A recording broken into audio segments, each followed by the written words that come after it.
மனுஷி திரைப்படத்தை எடுத்துக்கொண்டீர்கள் என்றால் அது இயக்குனர் அறம் திரைப்படத்தை எடுத்த இயக்குனர் திரு கோபி நயினார் அவர்களுடைய கதை மற்றும் படம்.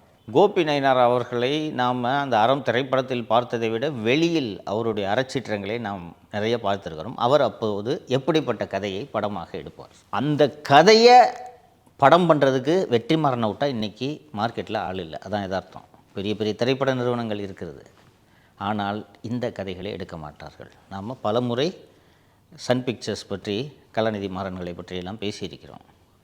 மீண்டும் மீண்டும் ஜெயிலரையும் கூலியையும் எடுக்கக்கூடிய சன் பிக்சர்ஸு அவங்களுக்கு இருக்கிற இன்றைக்கி மாறன்ஸ் சம்பாதிச்சிருக்க பணத்துக்கு, அதுவும் தம்பி தங்கச்சியெல்லாம் ஏமாற்றி சம்பாதிச்சிருக்கிற பணத்துக்கு வருஷத்துக்கு இது மாதிரி ஒரு 4 படத்தை அழகாக அவர்களால் எடுக்க முடியும். அது அந்த கலைத்துறையின் மீதோ சினிமாவின் மீதோ அக்கறையும் ஆர்வமும் இருந்தால் நல்ல கதைகளை அவர்களால் ஊக்குவிக்க முடியும். ஆனால் அவர் முழுக்க முழுக்க வியாபாரி. அதனால் கூலிகளை போன்ற குப்பைகளை அவர் எடுப்பாரே ஒழிய இது போன்ற படங்களை எடுப்பதற்கு இன்றைக்கி மார்க்கெட்டில் ஆள் இல்லை.